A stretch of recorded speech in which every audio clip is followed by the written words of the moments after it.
नमस्कार, विंध्या टाइम्स में आपका स्वागत है। 9 PM आज के इस खास एपिसोड में बात करेंगे व्यक्ति विशेष की, लेकिन एक राजनीतिक पार्टी से जुड़े हुए व्यक्ति की, एक ऐसे व्यक्तित्व की जिसकी दखल प्रदेश की राजनीति में अक्सर रही है। लेकिन एक समय ऐसा आया जब लगा कि अब दखल कमजोर हो रही है, लेकिन फिर से सियासी पारा पलटा और अब फिर से एक बार मध्य प्रदेश भाजपा में विंध्य के कद्दावर नेता राजेंद्र शुक्ल को एक महत्वपूर्ण जिम्मेदारी दी है। विंध्य का एक तरह से कहा जाए कि प्रतिनिधित्व मिला है।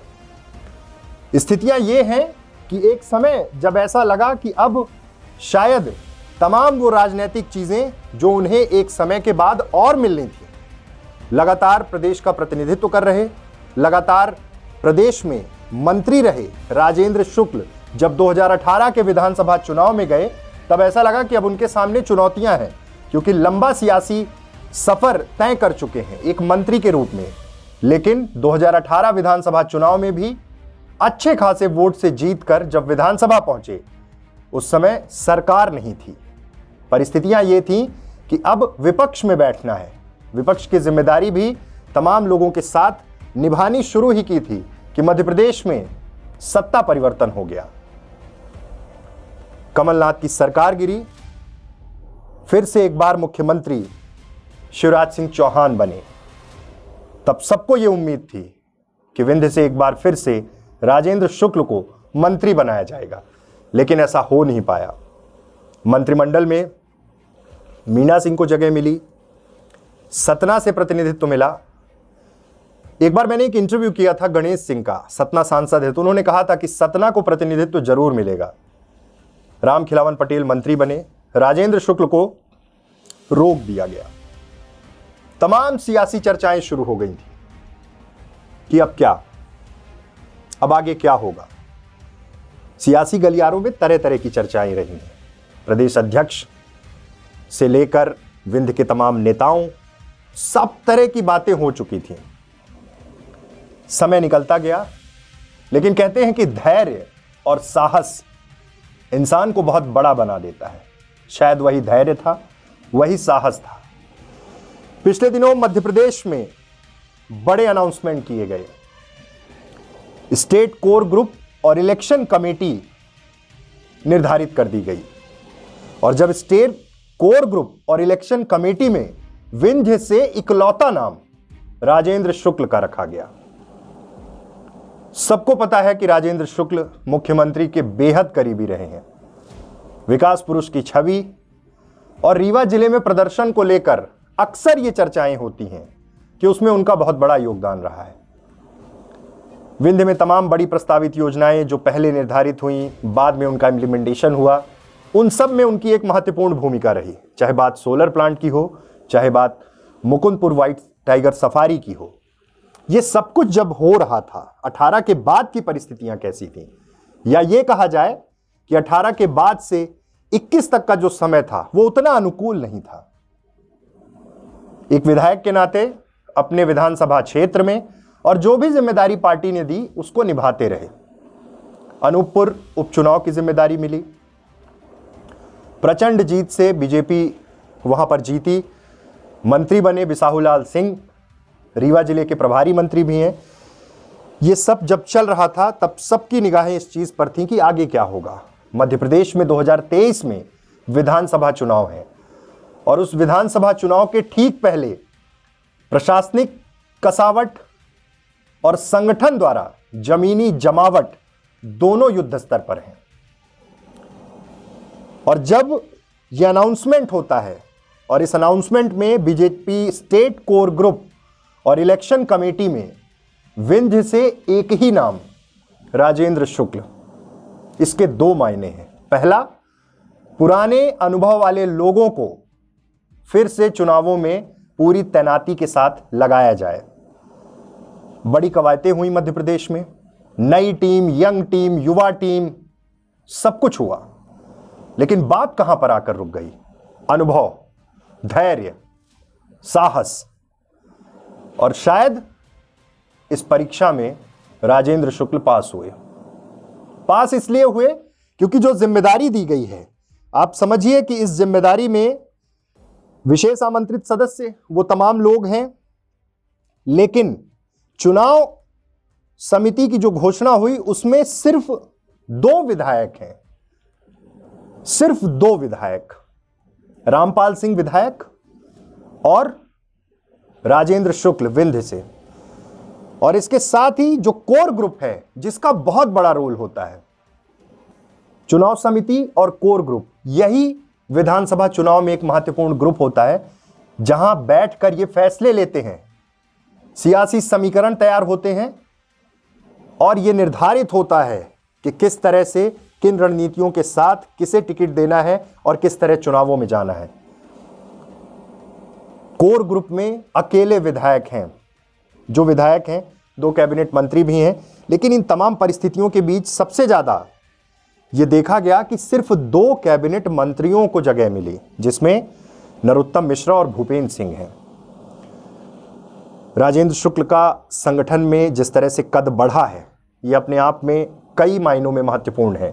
चुनाव में जाने के पहले, चाहे निकाय चुनाव हो, चाहे अगले विधानसभा के चुनाव हो, यह महत्वपूर्ण जिम्मेदारी कई मायनों में 2023 को साधने की भी एक कोशिश है।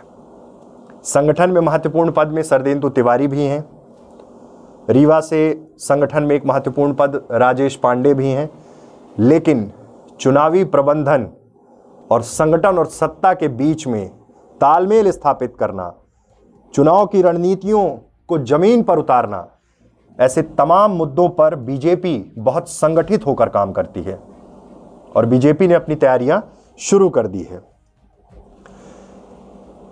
तमाम कमेटियां जब निर्धारित हो रही हैं, उसमें यह देखा गया कि सिंधिया और जयभान सिंह पवैया दोनों एक साथ इन कमेटियों में हैं और हमेशा यह आरोप लगा है कि एक दूसरे के धुर विरोधी रहे हैं।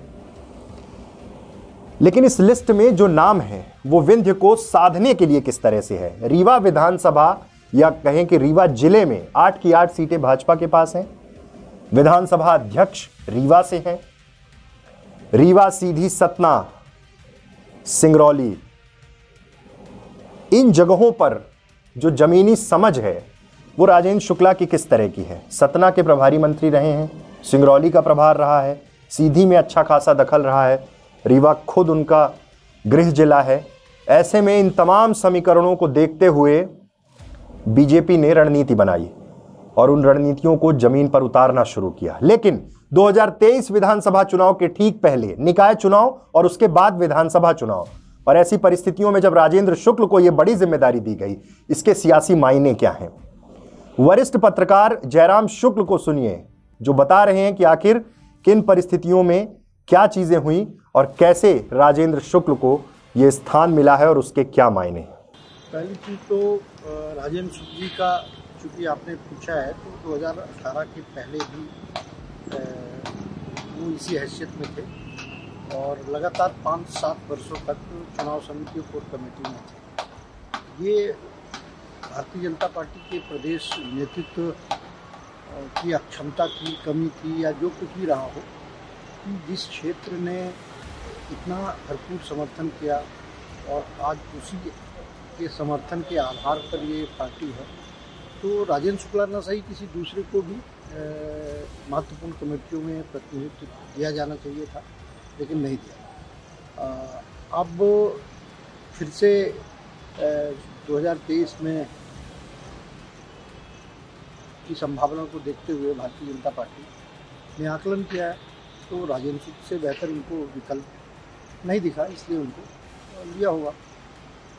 वैसे भी जिन जिन जिलों के प्रभारी थे वो वहाँ भारतीय जनता पार्टी को अच्छी खासी सफलता मिली थी, 100% सफलता मिली थी, सिंगरौली में, शहडोल में, रीवा में।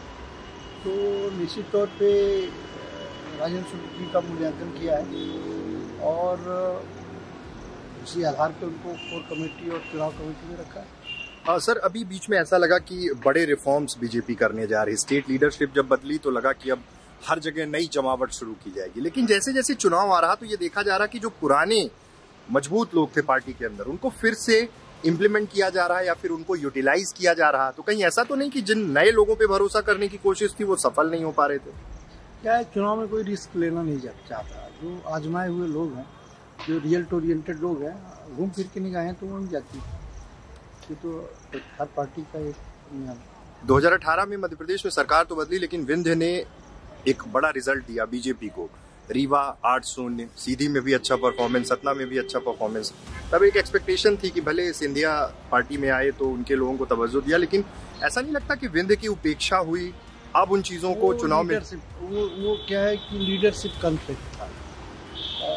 राजेंद्र शुक्ला को ऐसा माना जा रहा था कि संभावनाओं के नेता है, तो संभावनाओं के नेता की उम्मीदवारी में बहुत सारे लोग थे, तो बहुत सारे लोग एकजुट मिलकर जब किसी को निपटाने की सोचते हैं तो निपटा ही देते हैं। और वो 2-2.5 साल तो देखे ये हाशिए पर है, लेकिन इनका धैर्य इनकी पूंजी है और इनका जो विज़न है ये इनकी पूंजी है। रुके नहीं, थके नहीं, तो धैर्यपूर्वक अपने मिशन में लगे रहे, उसी का परिणाम है। और राजनीति तो सस्टेनेबल होती है ना। बहुत से ऐसे नेताओं के उदाहरण हैं, मतलब मैं तो 2 उदाहरण मैं हमेशा देता हूँ।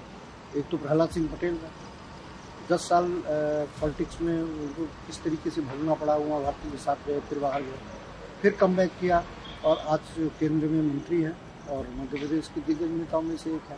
तो जो विजनरी होता है, लक्ष्यबद्ध होता है, धैर्यवान होता है, राजनीति में वही आगे चलता है, वही सस्टेनेबल होता है।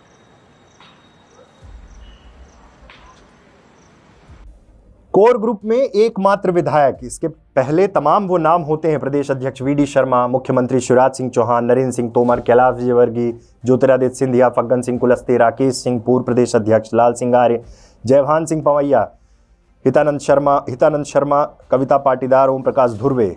लेकिन इस बीच जो नाम है वो विंध्य का एक तरह से प्रतिनिधित्व और विंध्य का दखल राजेंद्र शुक्ल के नाम से है। 2023 विधानसभा चुनाव में क्या परिस्थितियां होंगी, जहां एक और कांग्रेस पूरी तैयारी से 2023 का चुनाव लड़ना चाह रही, वहीं बीजेपी अपने जमीन पर सक्रिय होकर जो मजबूत प्रबंधन के साथ काम कर सकें, जिनकी निर्णय शक्ति बहुत तेज हो, ऐसे लोगों को कोर टीम में रखा है। तमाम चर्चाएं हुई, नए युवा चेहरे, नए लोगों को जिम्मेदारी, लेकिन मूल में जो जिताने वाले, जो अच्छे कुशल प्रबंधक हैं, उनको फिर से इस कमेटी में शामिल किया गया। लेकिन 2023 के दृष्टिकोण से यह निर्णय विंध्य को बहुत हद तक प्रभावित करेगा, क्योंकि कोर टीम और चुनाव समिति, इलेक्शन कमेटी जो है वो सारे फैसले प्रदेश के लेती है और विंध्य के फैसले लेने के लिए वहां पर राजेंद्र शुक्ल को तैनात किया गया है, क्योंकि ये जिम्मेदारी संगठन के दृष्टिकोण से बहुत महत्वपूर्ण हो जाती है विधानसभा चुनाव के लिए। बहुत बहुत धन्यवाद।